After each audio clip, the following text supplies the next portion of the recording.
Saptarshi, did we complete Carl Rogers? Are we done with this? Yes, ma'am. Carl Rogers was done. Victor Frankl was going on. Okay. Cynicism was also done, right? Yes, ma'am. I think this slide was left. We were supposed to start from here, right? Consciousness was the first slide was done. Okay. Okay, conscience first slide is done. Okay, so his concept was finished of conscience. Actualization is also done. Victor Frankl's.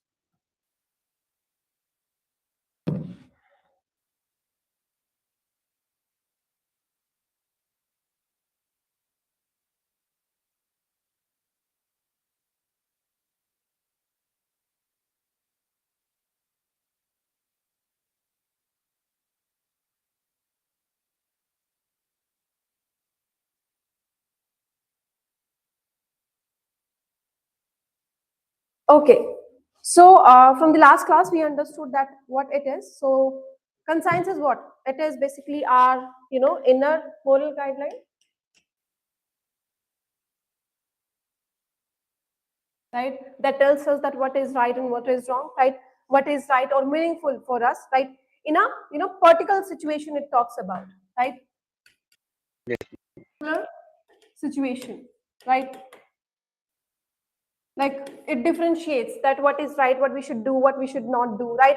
So this is not about rules. It is about what? It is about basically personal responsibility and its meaning towards it, right? So this is what conscience is. So being human is being responsible, essentially responsible, right? Responsible for one's own existence. Okay, now this is one of the Frankel's major concept. So basically conscience is central to what? It is central to the concept which is basically given before, that is logotherapy. What was the logotherapy?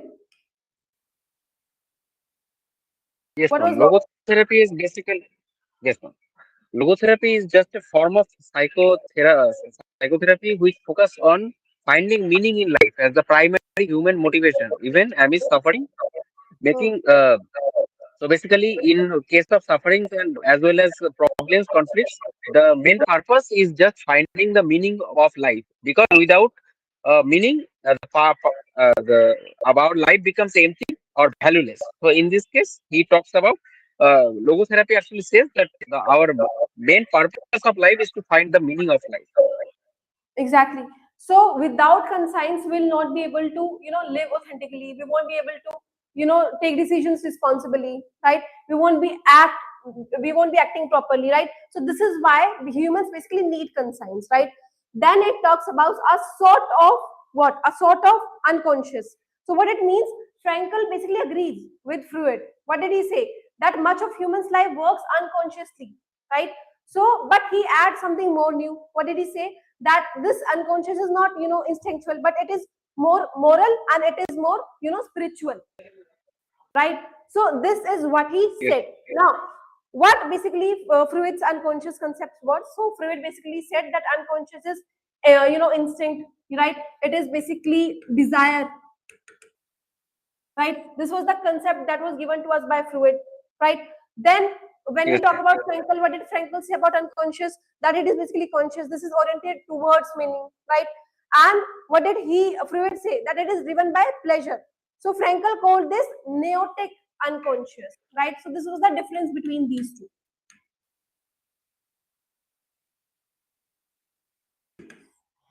Understood? Yes, ma'am. Now there is another thing, pre-reflective ontological self, understanding on the view wisdom of the heart, more sensitive than reason can ever be sensible. Okay, just a second.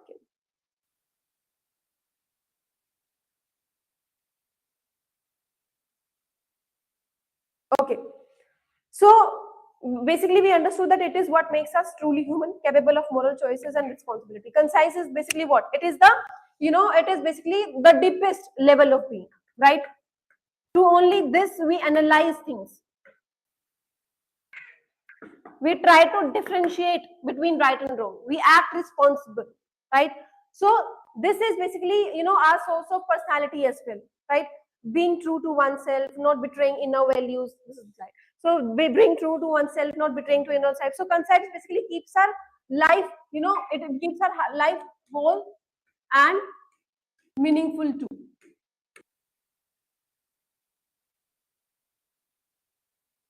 Understood?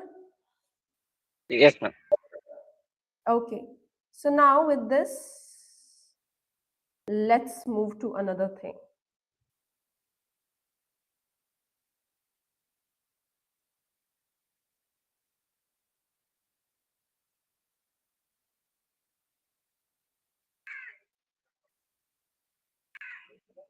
Understood till here everything? Is there any pointer that you want me to repeat here? Picture.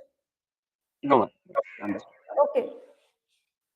So what did you understand by conscience? Then we'll move to another topic. Yes, ma'am.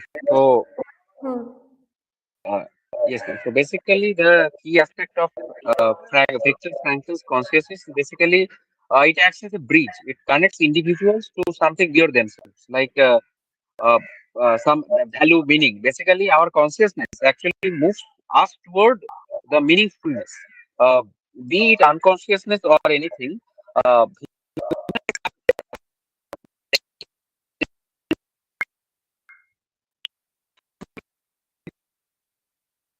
Saptarishi, your voice is breaking, bachche. the able Saptarishi. It is Hmm. the ability that respond to the meaning life presents. Life presents the meaning, and ultimately our consciousness actually respond to that. So in this case, he is very much different from Freud, who actually says that our unconsciousness is driven by desire. But according to Frankl, it is actually uh, guided by meaning that we have to find regarding fulfilling our values, helping actually to analyze our situations. Listen. So this was his basic concept of consciousness, according to Viktor Frankl. Okay.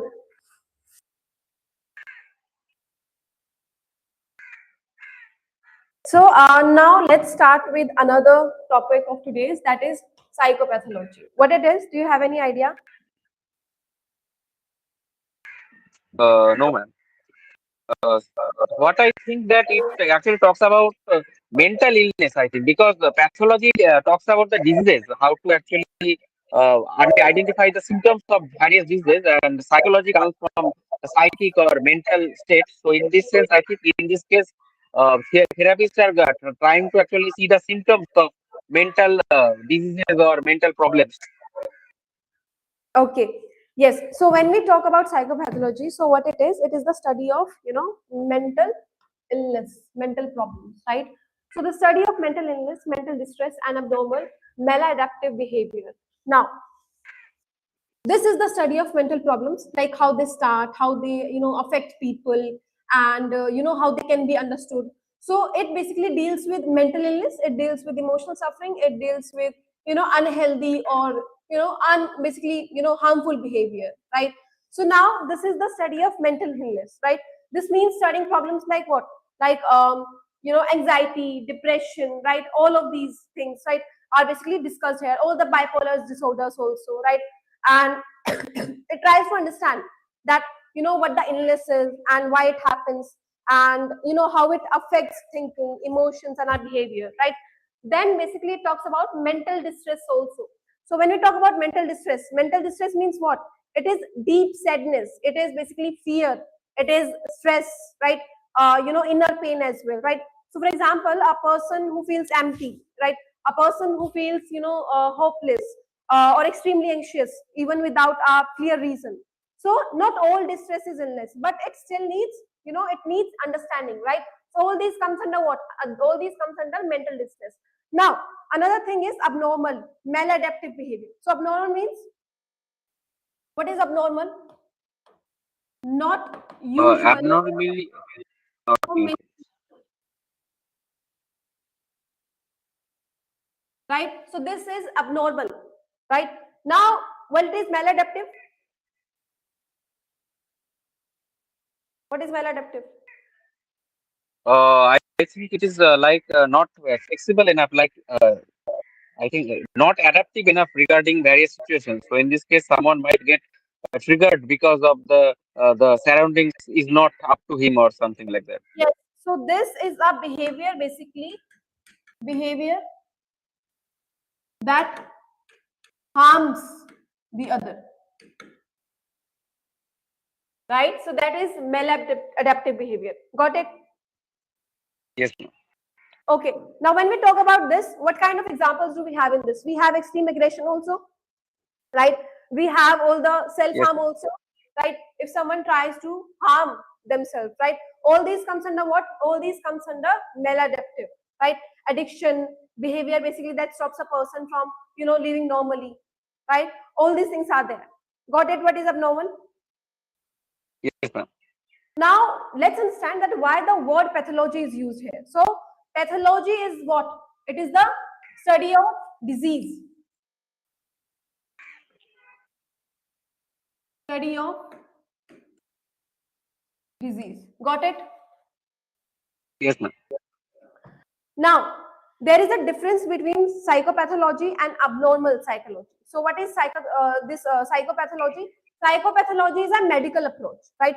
And when we talk about abnormal psychology, this is a psychological approach, right? And when we talk about psychopathology, this is used in psychiatry, right? And abnormal psychology is used in psychology. Got it? So both study mental Yes, ma'am. problem, but they have different angles. The angles are different. Got it? Yes. Now, for example, there is a person who cannot sleep, right? And he feels hopeless and he stops talking to people. So psychiatrist studies are psychopathology in this, and psychologist studies it as abnormal psychology, right? So problem is same there, but approach is different, right? Got it, Timhai? Yes, ma'am. Now, the term is most commonly used within psychiatry, where pathology refers to a disease process, right? And abnormal psychology is what? It is a similar term used more frequently in the non-medical field, right? So, the difference is between medical field and non-medical field, right? Of psychology. Understood the difference here? Now, there are thinkers, Yes, ma'am. and there was a thinker like Viktor Frankl. He criticized only focusing on pathology. What did he say? He said that not all suffering is, we cannot say that every suffering is illness, right? Some problems are, Yes, ma'am. some problems are about lack of meaning, and this is not every time we can say that it is disease, right? Sometimes the difference is between what? Lack of meaning, Yes, ma'am. and we cannot consider it every time disease. Right? This was said to us by Frankel. Got it till here? Understood this slide? Yes, ma'am. Yes, ma'am. Okay, can you explain me, please? Yes, ma'am. So basically, psychopathology basically means the study of mental illness. Pathology comes from the study of diseases, and psychology. Psycho is basically refers to the mental state of anyone. So in this case, it actually studies mental illness, mental distress, abnormal activities, maladaptive behaviors. In this case, abnormal is different from others, and maladaptive is basically means where the patient is actually harming others or himself or herself. Hmm. For example, addiction, anger issues, these things comes under this. Uh, and it basically is used uh, in psychiatry. This term that psychopathology is used in psychiatry because it is basically scientific study of mental illness. Whereas abnormal psychology is similar to this, but it actually used in uh, psychology. So Viktor Frankl actually criticized this approach. For him, he said that we can't actually say normal human problems as mental diseases like distress, depression, existential crisis. These things, according to Frankl, doesn't fall under mental illness. For him, mental illness, this is not mental illness. This is basically lack of meaning in life. So for him, if someone actually finds the meaning in life, he can actually get over these problems. So these things can't be actually termed as illness. So this was the approach of Viktor Frankl, which was different from this psychopathology approach that scientists take. Okay. Now, let's move to another slide. Okay, now understand the factors. Now, factor first is we have depression.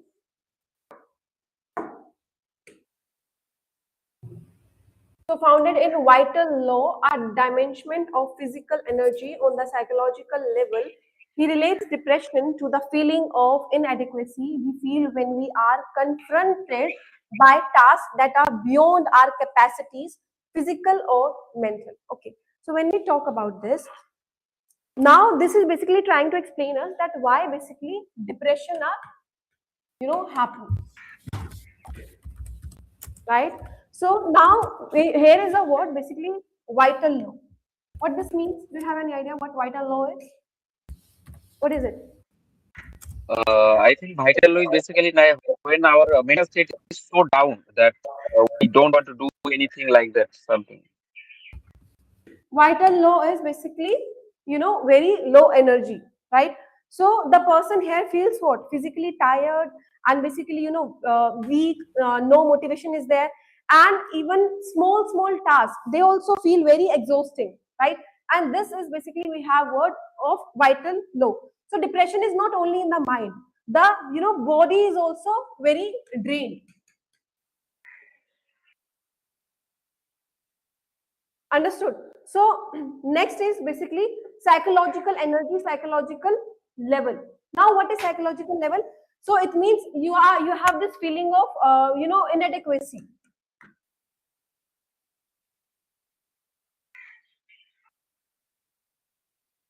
right? Now what this is on the psychological level, he relates depression to the feelings of inadequacy, right? Now what it means, this happens when we face the task that feel very big, too big, right? And we feel that I cannot do this, and we feel less capable than others. We feel mentally or physically not strong enough, right? So this basically constant feeling that I am not enough, this slowly leads to what? This leads to us to depression. Got it? Now, depression happens. What this slide is telling to us, that depression happens when body, energy goes very low. It means vital are low, right? And mind feels very weak, or basically it feels, incapable, and tasks basically feel beyond our capacity. So we start doubting ourselves again and again, right? So over time, sorry, over time, this creates what? This creates sadness, this creates hopelessness, this creates loss of confidence, this creates loss of interest in life, right? So depression is basically rooted in a vital law of physical energy, and psychological arises from feelings of inadequacy. Got it?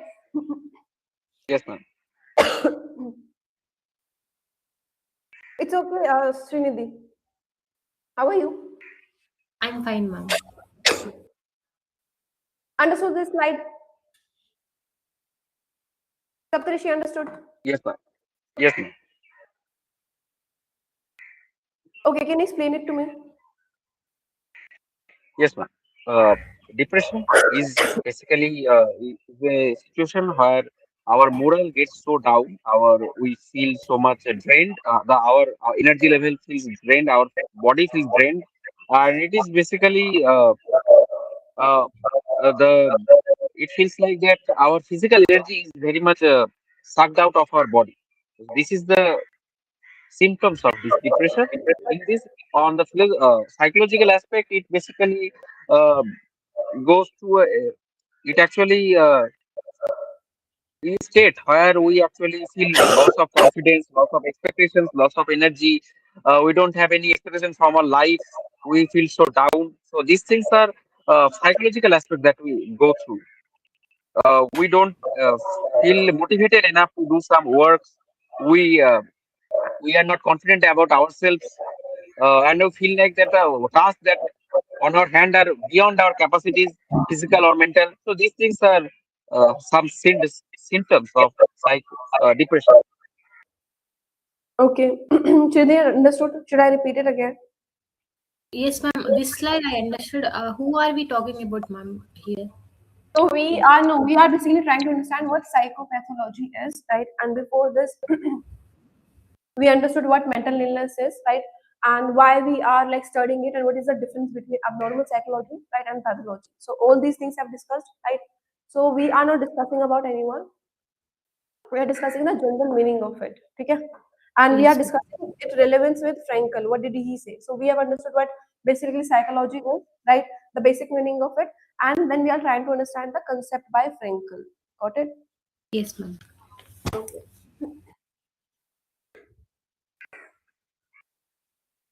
Okay. Next concept is schizophrenia. Okay. So when we talk about schizophrenia, what did it say? That it is understood by Frankel as rooted in a psychological dysfunction. In this case, one which leads to the person experiences himself as an object rather than a subject, or the differences between object and subject. Okay. Now, so according to Viktor Frankl, schizophrenia is basically linked to what? This is psychological. Frankel as rooted in psychological, right? Dysfunction in this case, one which leads to psychological means biological, right? So this is linked to a psychological problem, right? Now it talks about this psychological dysfunction. Now let's understand this word psychological dysfunction, what it means. So psychological means it is related to the body, right? And dysfunction means what? That's something that is not worked properly.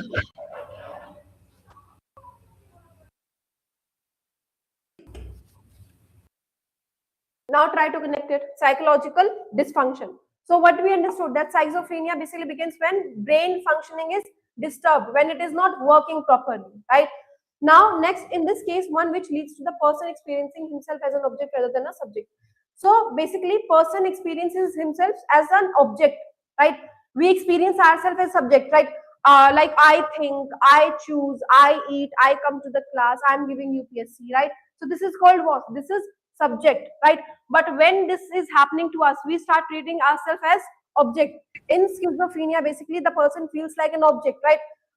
Like thoughts feels not under control, and actions feels very mechanical to us, and feelings seems very foreign or very imposed. So person may say that my thoughts are not true, right? Sense of control and basically inner authorityship is lost, right? So the difference here between subject and object is what? That I am thinking, right? And an object, basically thoughts are happening to us.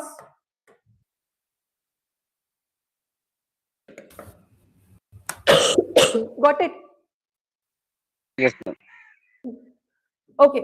So what did we understand from here? That schizophrenia due to a psychological dysfunction, the individual basically loses the experience of being a subject and instead experiences them as what? As an object. Understood the difference between these two? Yes, Srinidhi? ma'am. Yes, ma'am. Explain. Uh, yes, ma'am. Schizophrenia is an psychological illness. Frankl thought of this as a psychological dysfunction, that is, not our psychological health not working properly. And he thought that in this case, the person having schizophrenia will be experiencing events or whatever is happening to him not as a subject but as an object. That is, he does not perceive things as happening to him. He lies outside of that and views what is happening to them. He does not experience the events that are happening to him are as he himself will not be involved in that. He sees it from an outside perspective. This is Frankl thought this is what happens to a person who is experiencing schizophrenia. Okay. Satrushi. Yes. Schizophrenia is basically understood by Frankl as he says that this is basically rooted in the psychological dysfunction in a person. It basically the mental stress or mental problems that one person experience, uh, which actually leads to this problem. In this problem, the person actually start experiencing himself as objects, not as uh, feeling object is like his thoughts go out of control. His actions become mechanical. His emotions become stagnant. He feels lost. Inner motivation gets lost. Expectation from life is not there. So this is basically a situation where the person is thinking himself or herself as object. So this is a situation where it is according to Frankel is schizophrenia. Schizophrenia. Yes. Okay. Good. Now let's go to the slide. So finding meaning. How do we find meaning? So now Finding meaning, there are three broad approaches to it, right? First is experiential values, experiencing something or someone we value. Like, for example, love we feel towards each other. Okay. So, according to Viktor Frankl, human beings can find meaning in three main ways, right? One of them is called what? One of them is called experiential values, right? Now, what this says, what are experiential values? So, this means finding meaning by, experiencing something meaningful, right? You have to basically experience something, right? And it should be what? It should be meaningful, right? You don't do something here, right? You receive or experience something, right? Now, what does this experiencing something or someone we value means? So it means what? Feeling something very deeply, connecting with something important, being touched by something very valuable, or basically something very beautiful, right? So all these things basically are, experience, right? People, right? Loving, basically loving another person, right? Caring for someone deeply, right? So feeling connected to your family, to your partner, to your friends, right? So Frankel believed that love itself gives life meaning. Even if life it is difficult, then there is this concept which can make it easy, right? So nature is also there, like you watch sunset, right? Feeling peace is there, right? Art and music is there, human connection is there, right? Now why this love is important? Because Frankel said that through love we can see the true value of another person, right?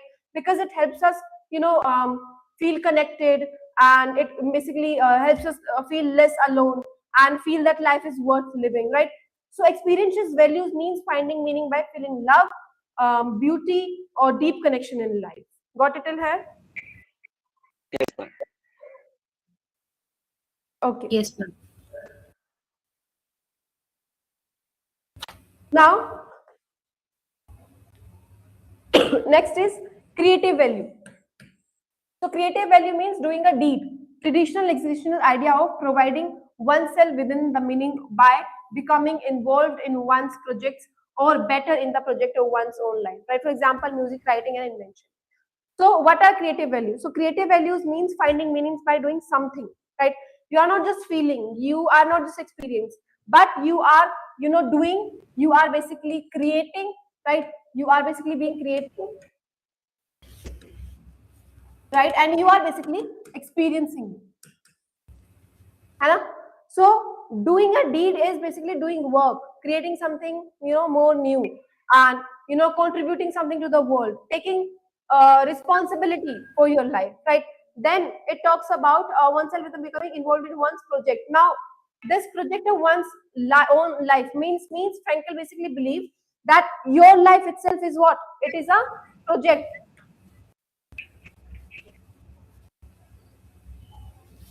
You give it meaning by how you live it. This life is nothing but it is a project, and you are giving meaning to it by living it, right? Your choices, your efforts, and your actions matter here, right? So somewhere Frankel is going with a philosopher, with a thinker who had this belief that you are responsible for your action. This life is nothing but just, a project. You are giving the life meaning to your life. How? By making choices you are yourself, right? By making choices in a way which will help you in benefit or which may not, right? So you are sole responsibility of your actions. Whose viewpoints are basically matching with him? Saptarishi.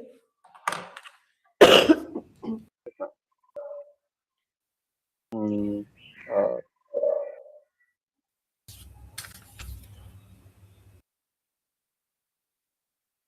creative.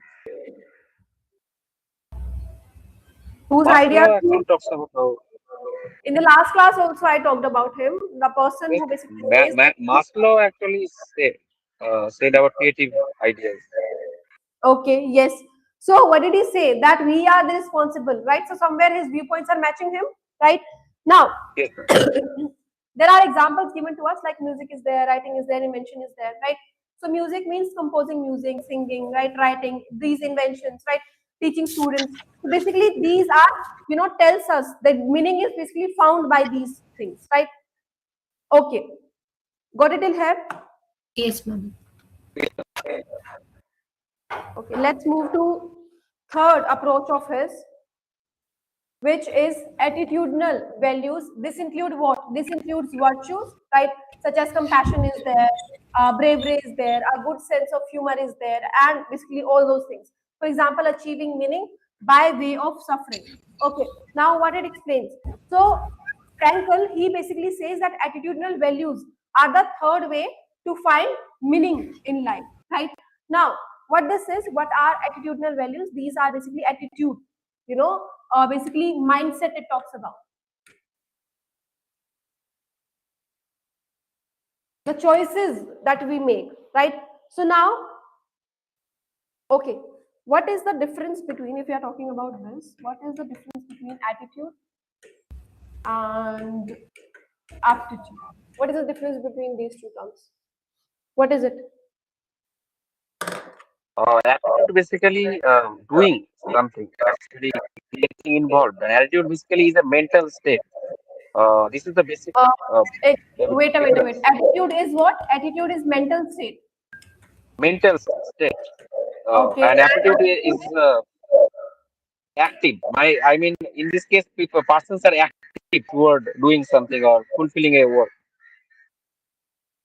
Is it acting and mental state? I think, ma'am, attitude means our personality towards one thing, and our uh, attitude, our views, and our personality is attitude, and our capability and IQ is aptitude. Okay, personality is attitude and aptitude is what? Aptitude is capability and IQ.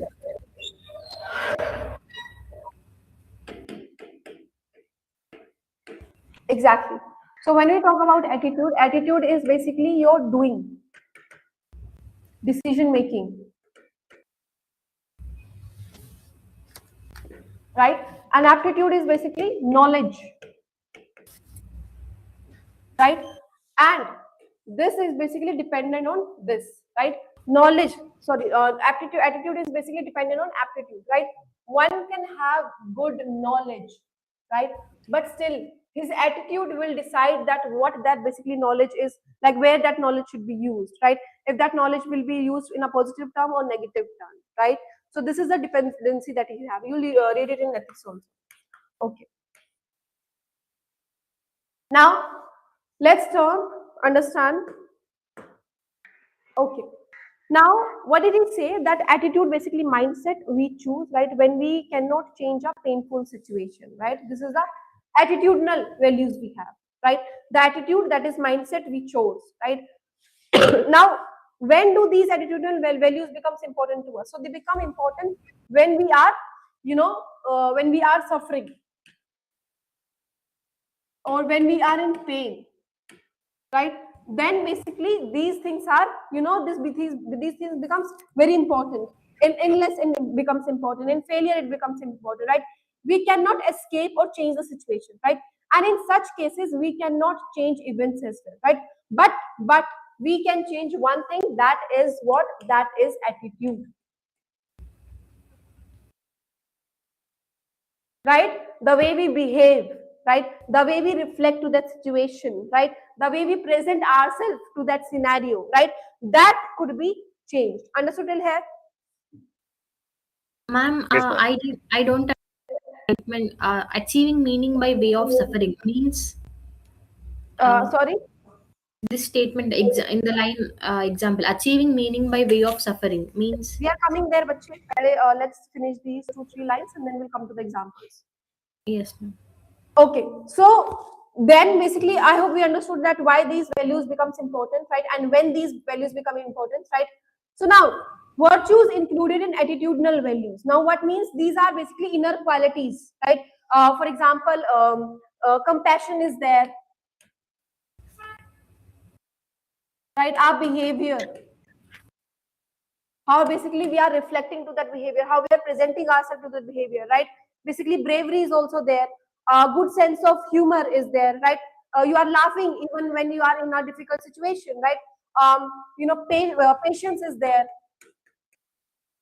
right? Dignity is there, hope is there. Understood? So it's a good sense of humor and so on. So all these things, right? Next, achieving meaning by way of suffering. Now, what it means? So, Frankel did not say that suffering is good or we should look for suffering, or basically, he is not glorifying suffering. No, he is not basically saying that we should suffer. No, he said that if suffering is unavoidable, then it can still have meaning, right? Meaning comes from what? Meanings come from like basically how we suffer, how we respond to the pain, and how we maintain dignity, right? So this is what he is saying. He is not glorifying it. He is not accepting it. He is not saying that we should suffer or everyone's life, like for once they should have this suffering. No, he's just saying that if you are having this, then there might be the meaning of it, right? There might be the reason of it, right? And in the future, it can out to be the positive, right? So every suffering has a meaning. This is basically what Frankel is telling to us. Got it till here? Yes, ma'am. Now, for example, imagine a person and who is like seriously ill and he cannot change the illness, right? And if that person faces it with courage and does not lose kindness, inspires other, then suffering itself becomes what? It becomes meaningful, right? So this was the message that basically Frankel was trying to give us. That when we are no longer able to change a situation, we are, challenged to change ourselves. And this is such a beautiful thing that you basically use in essay also, in ethics also. Got it? Yes, ma'am. Okay, quickly explain it. Ma'am, I have a question here. The question is that doing social works fall under which values? Attitude, attitudinal values or something else?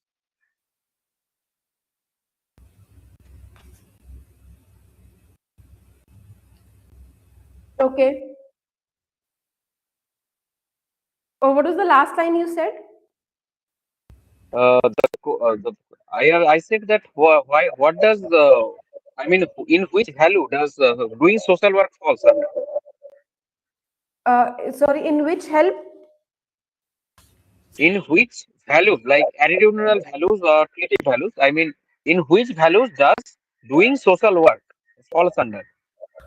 Okay, so in which basically category social works fall in it? Yes, ma'am.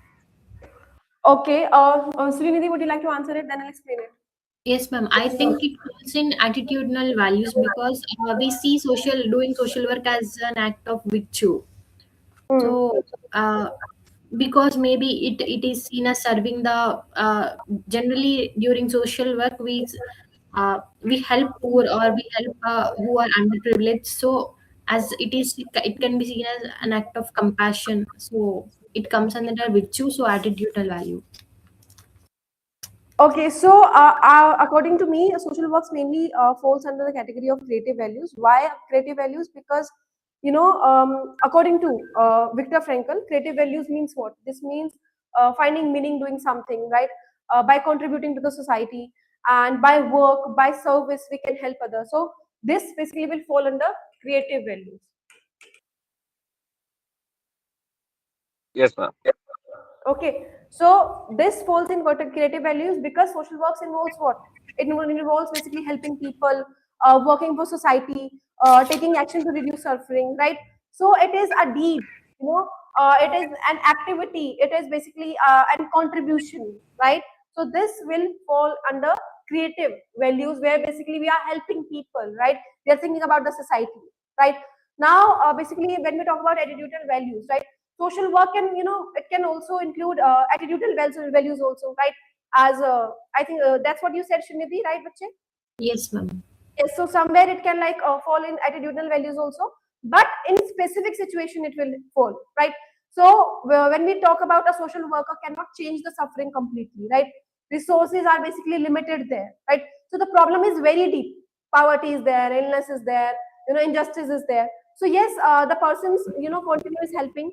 That person is basically showing compassion, and that person does not lose hope and maintains dignity and courage also, then the attitude becomes meaningful. Got it in here? Yes, ma'am. Yes, ma'am. Understood?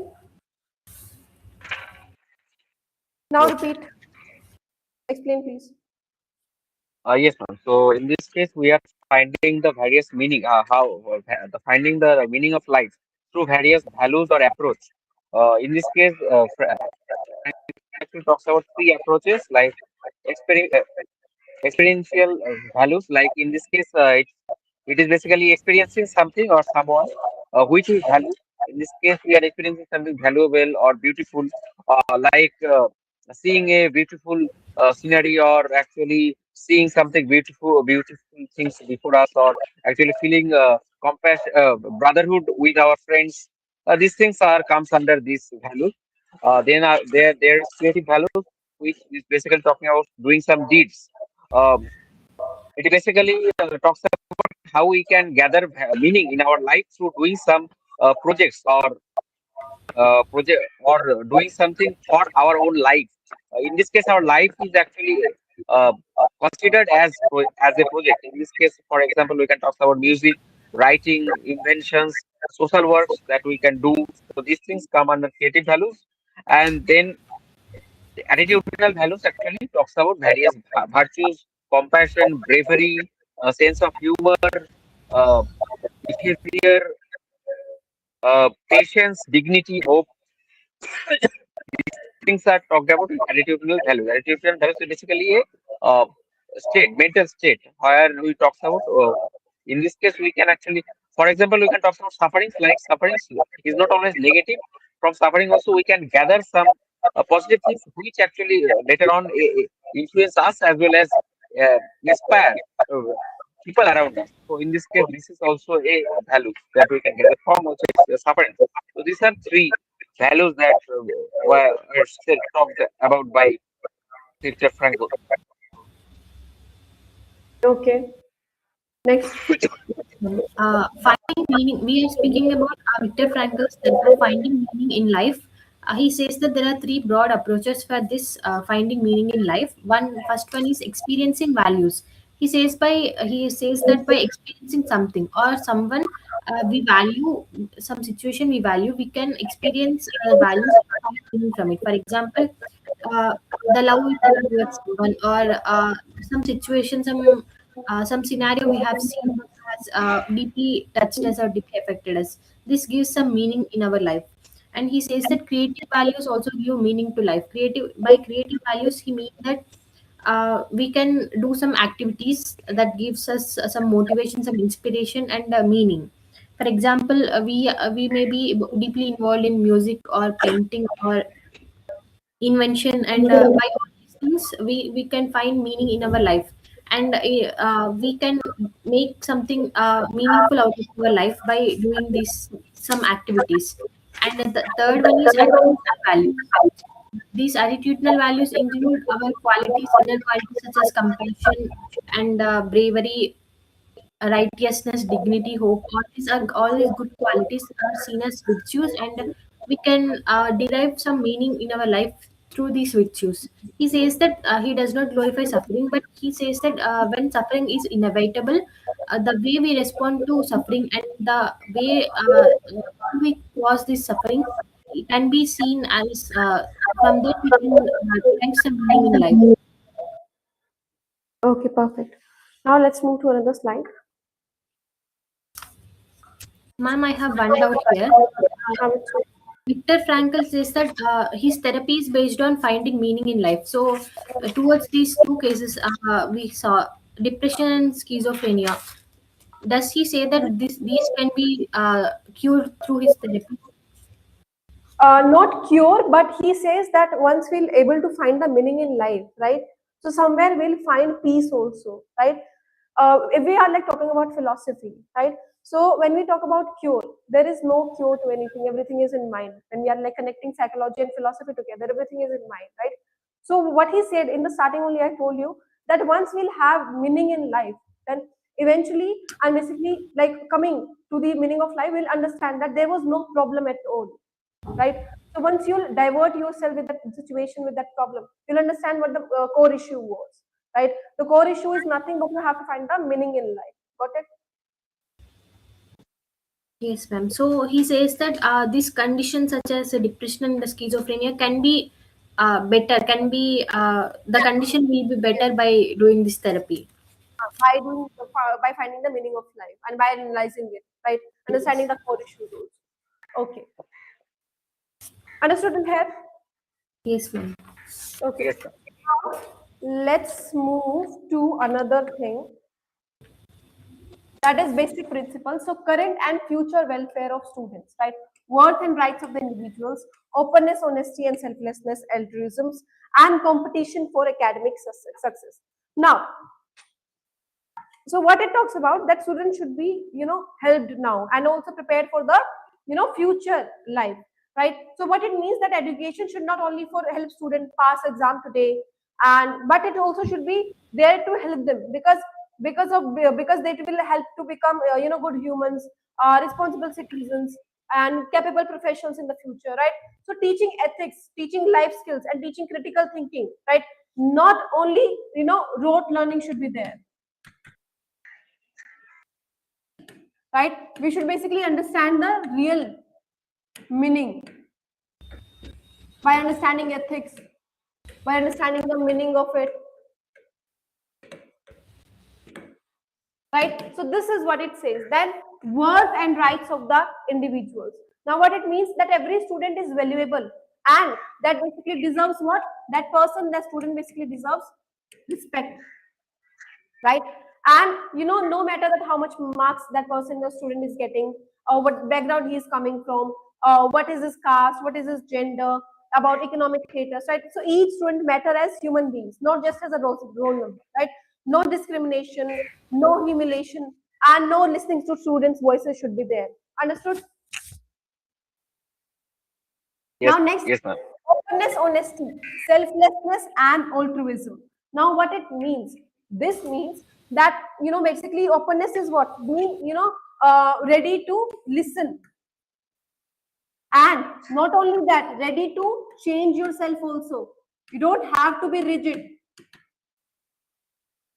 right? Then it talks about honesty, right? What is honesty? We have to be being truthful in teaching. You have to be basically open to evaluation, right? So all this is honesty, right? Then it talks about selflessness. Now what is selflessness? So selflessness is basically, you don't have to think only about personal gain,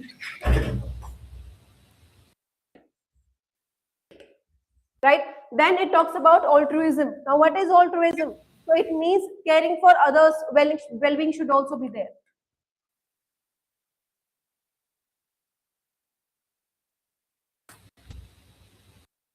Got it? Yes, ma'am. Now competition for academic success. What it means? Healthy competition is allowed, but it should not destroy values,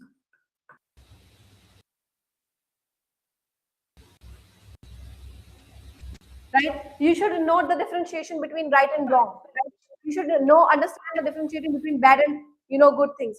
Values, moral values, right? Ethics, basically these things should not be destroyed, right? Competing is fine, but cheating is wrong. Extreme pressure is harmful. Comparison should not kill self-worth, right? So encouraging students to improve themselves and not, hate others, right? So these are the principles that basically he gives to us. These are the basic principles. Got it till here? Yes, ma'am. Quickly, one by one, explain it.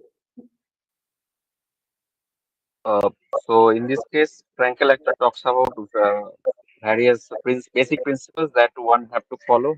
In this case, he talks about current and future welfare of students. In this case, he says that not only education, we have to actually make students understand the utility of the education. In this case, it feels like that it says that uh, if we actually just study to actually gain marks, education, the value of education gets lost. If the education we have gained doesn't actually uh, is implemented in our daily life, then the education doesn't hold any value. So in this case, students should be made understand.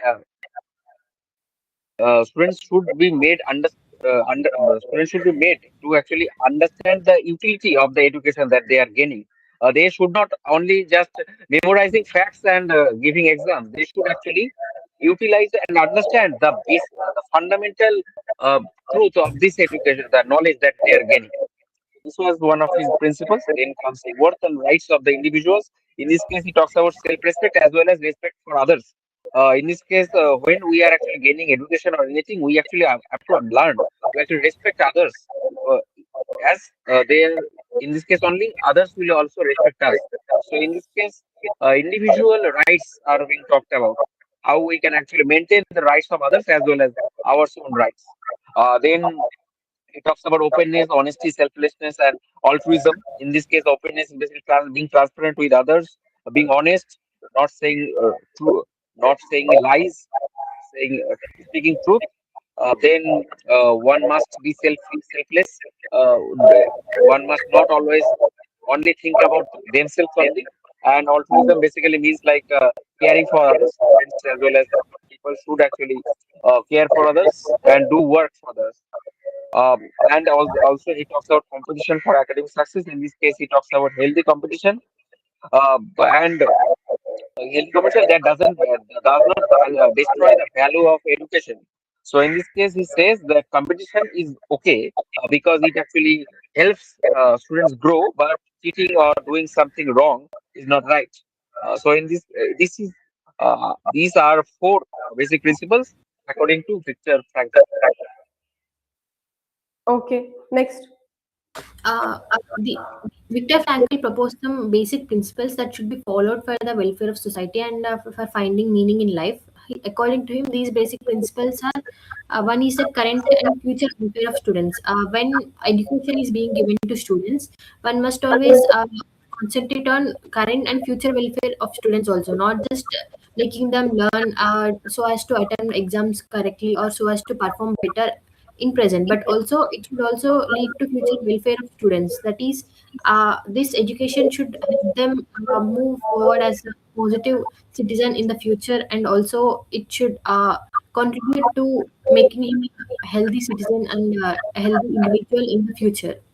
And worth and rights of the individuals. So every human being should be respected, and every human being should be given their due worth and due rights as an individual. That is, no discrimination based on some class values or caste or religion, or all this discrimination should not happen, and no humiliation should not happen to any individual based on any sort of discrimination. Some basic worth and rights are present from birth for every human being, and they should be given to every individual. And openness, honesty, selflessness, and altruism, these qualities should be promoted in individuals. That is, openness means that we should be open to new ideas, new thoughts, not only our own, but we should be open to listen to opposite side of the view also.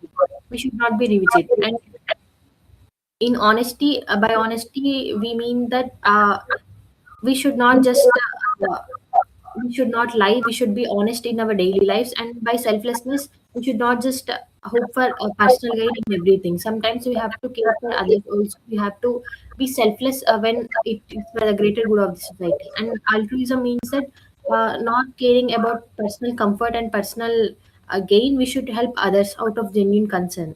These qualities should be promoted. And competition for academic success. Excessive competition and comparison should not be there, but some healthy competition is necessary for some healthy attention to develop in between students, and it is essential for academic success. These are the basic principles that Viktor Frankl has given for improvement in our lives. Okay. Now let's understand motivation theory. Hierarchy of needs of Abraham Maslow, wherein he emphasizes the basic needs of human beings before anything else. Now, motivation theory, it tries to answer one simple question, that why do human beings act where they will do, right? This basically focuses on what? Act, right?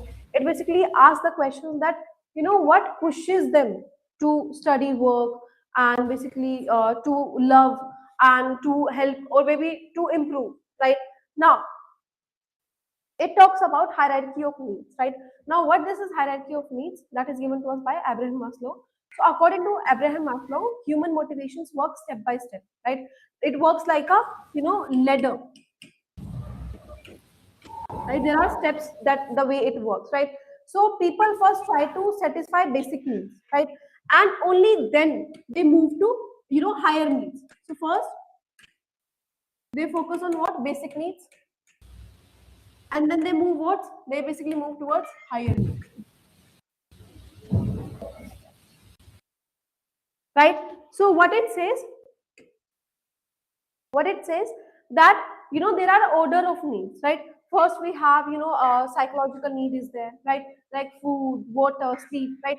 Safety need. Do you remember the hierarchical, the ladder, the triangle? Yes, ma'am. Yes, ma'am. The 5 steps, right? So first one is what? Psychological needs, right? So basically it tells us what? It basically tells us about food, right? It basically fulfills our needs of water. It fulfills our need of sleep, right? Then we have what? Then we have safety needs, right? Job is there, security is there, shelter is there, right? Then after this we have what? We have love and we have belonging, right? And for that we need what? Yes, We need basically family, we need friends, right?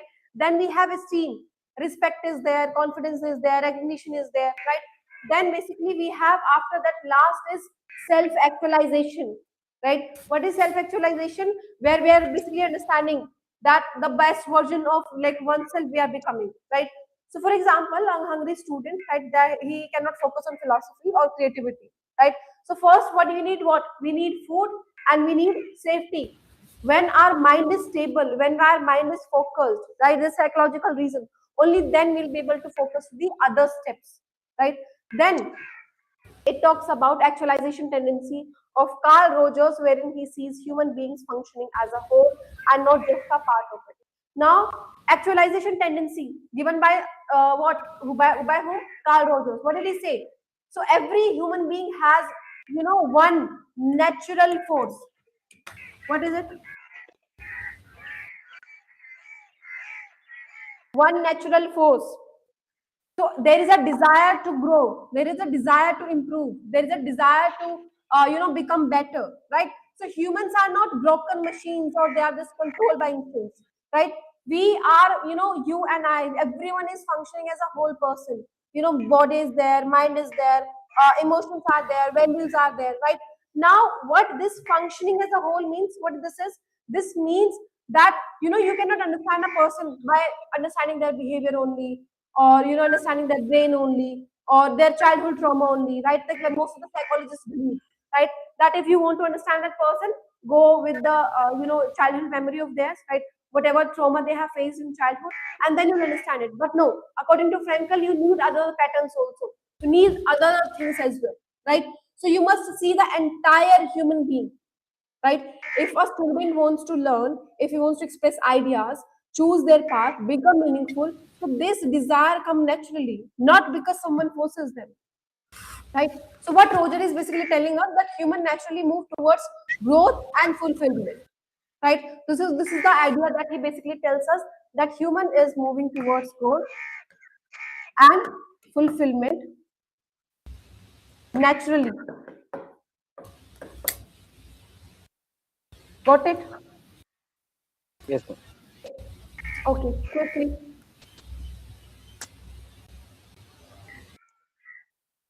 There are some various motivating factors according to various philosophers or psychiatrists. In this case, we are talking about Abraham Maslow as well as Carl Rogers.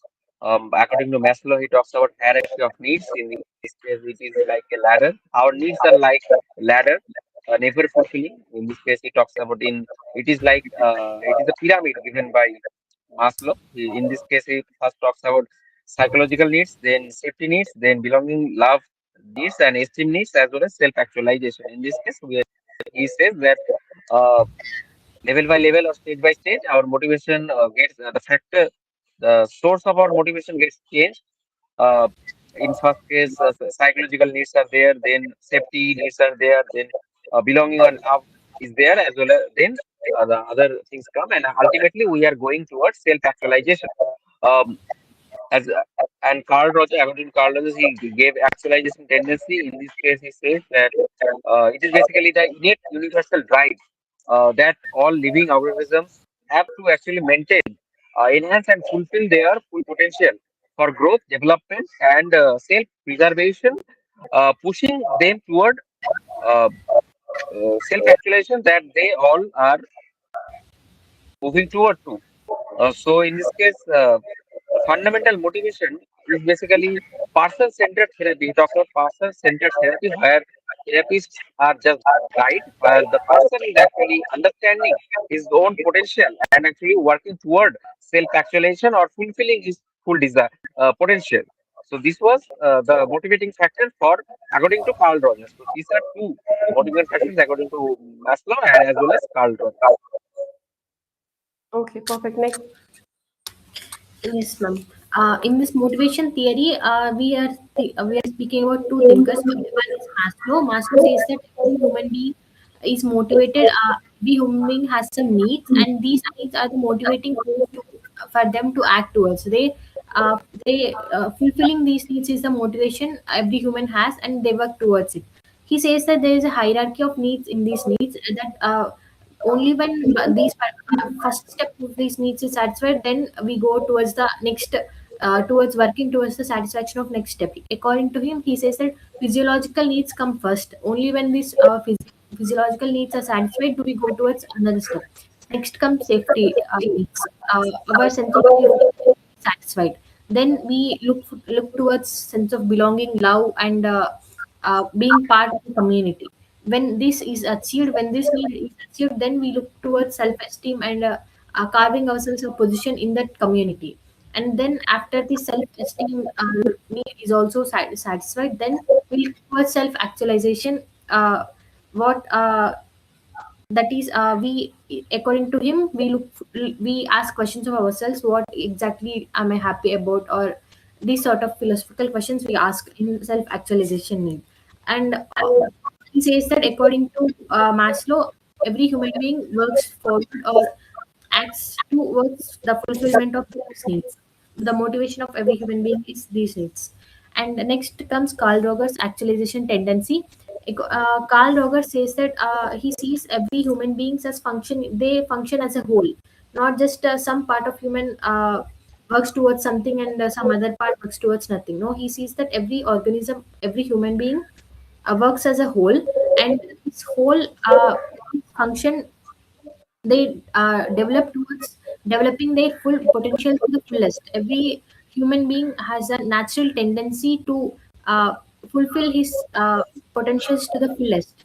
This tendencies he sees as an actualization tendency.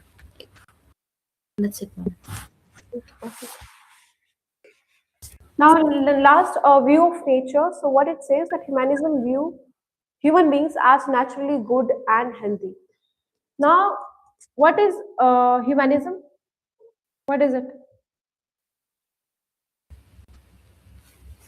Humanism basically talks about how the human-centric approach, like in this case, humans are seen as uh, as full of potential. It talks about self-actualization and how people, every person has potential, and if persons actually understand his potential, they can actually move toward self-actualization.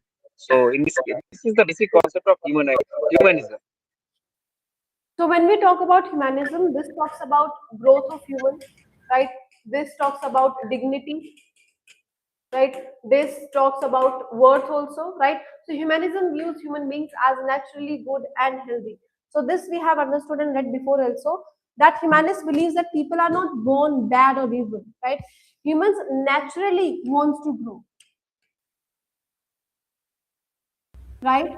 It's not that they have these certain qualities that are fit in their mind from the beginning. No, right? So what it says that they are basically they wants to grow naturally, right? Human wants to do good.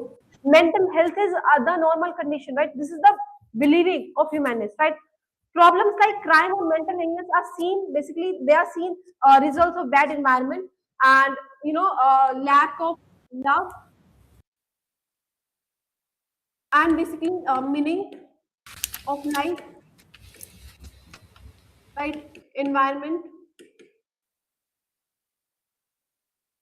And these are the reasons, right? For example, and the other thing, social pressure is also there. So these things somewhere basically forces that human person, that human being into bad things, right? For example, our child is there and he wants to learn and explore naturally, right? If we are giving that child proper care, if we are giving that child proper freedom, then the child will grow well, right? Next is basically humanism views human beings as unique individuals, right? So what it means that every person is different and special, right? Each person has their own experiences. Each person has their own feelings and goals. right? So one formula cannot explain all humans, right? For example, two students with the same marks, they may have like different dreams of personalities, right? Next, basically it talks about humanism views human beings as important organisms. Now, what it means, humans are not machines. They are not, just biological objects. Feelings matter there, values matter, choices also matters. So human beings must be understood as, thinking. They should be understood as feelings and, choosing person, right? For example, a student is not just a brain that studies, right? But that person is with, emotion. That person is with fear, and that person is basically with hopes. And that person also holds all the values, right? And that's exactly how we should see that person, that human being, right? Got it? This is what humanism says to us. Yes, ma'am. Yes, ma'am. Okay, now let's move to another slide. Okay, now view of control of human behavior and how values are developed. Now, humanist teachers and students, right? Let's understand, humanist teachers' effort would be put into developing a child's self-esteem, right? And it would be important for children to feel good about themselves. Now, humanist thinks, they believe that human behavior is not, controlled from, from outside. Like fear is there, punishment is there, reward is also there. So we cannot control them with these things, right? So what they say, that behavior is guided by, by inner feelings, by self-worth, and by guidance, right? Got it? Now, when we talk about students and teachers here, what humanists are saying, humanist teachers believe that students behave well when they feel valued, when they feel respected, right? They do not believe in, strict control. They do not believe in fear-based discipline and, only punishment and rewards. So the focus is where? The focus is on self-esteem. So what is self-esteem? Sorry. What is self-esteem? Self-respect, respecting themselves. Okay, who else? Saptarishi. Yes, ma'am. So basically, self-esteem is basically respecting on ourselves as well as respecting others. So, but I mean, self-esteem basically means respecting our own worth, understanding own value as well as worth, and acting according to it. Okay, now we are talking about this humanist views. There is a experiment that is Hawthorne, right? You will read it in ethics also. So this experiment Hawthorne, this was given to us by, Elton Mayo.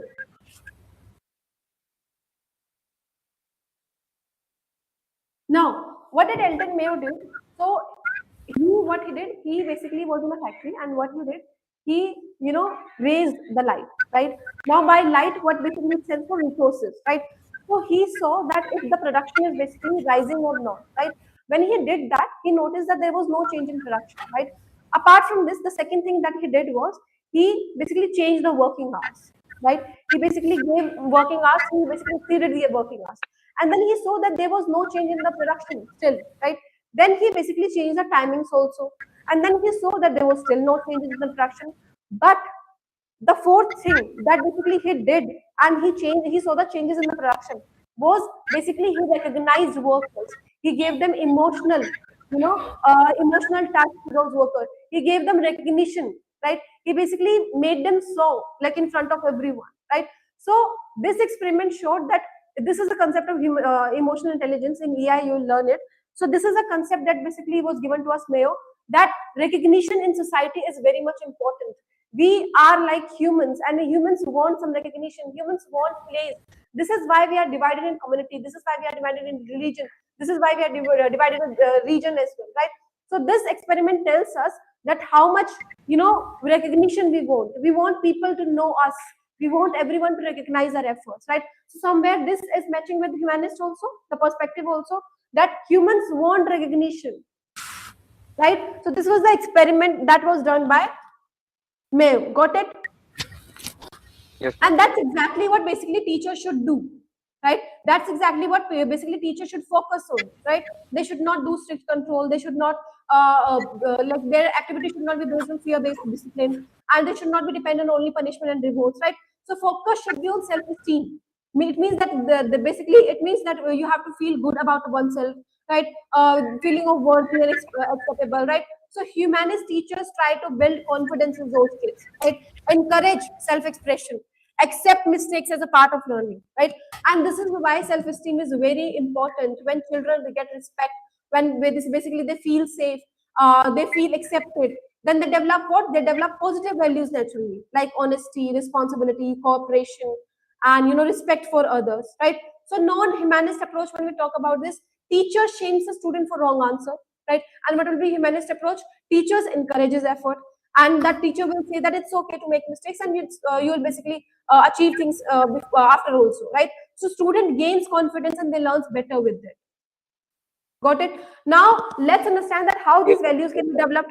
So values are not something that can be forced from outside. No, no one can force you to have these values. No one, right? They developed when basically children feel accepted. Children experience empathy, right? Children are trusted, to make choices. Children basically learn values by experiences and not through fear, right? So this is what basically humanism told us, that human behavior is guided by what? It is guided by inner self-worth.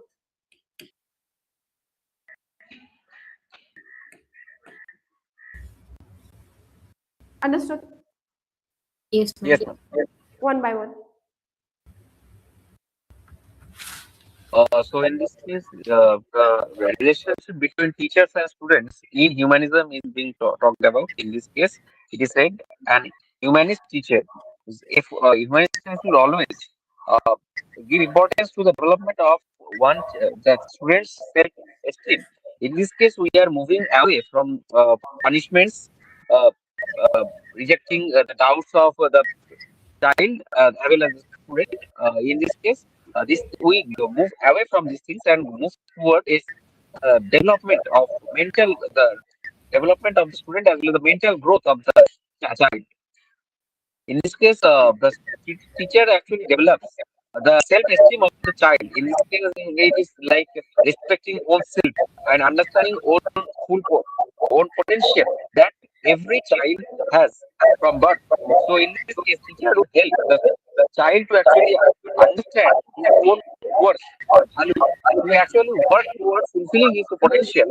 That will actually help him in long run in his life. While he can actually move towards self-actualization. Uh, in this process, the child actually feels good they about him or her, and actually work for the betterment of himself.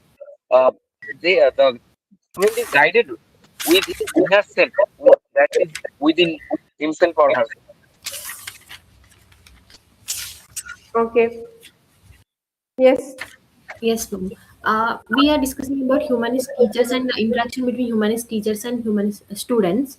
And in humanism, they does not encourage learning based on fear, punishment, and rewards. They think that it is important for a teacher to develop a student's self-esteem. That a student should feel important, he should be feel trusted and accepted. When a student gains self-esteem, he tries to be good because he enjoys that feeling of self-esteem. So he tries to because they would feel important, they try to make decisions that are good and that are being encouraged, that are being accepted. So he also tries to do things that make them feel accepted. So a humanist teacher should put efforts into developing a child's self-esteem and also making children feel important and trusted and accepted.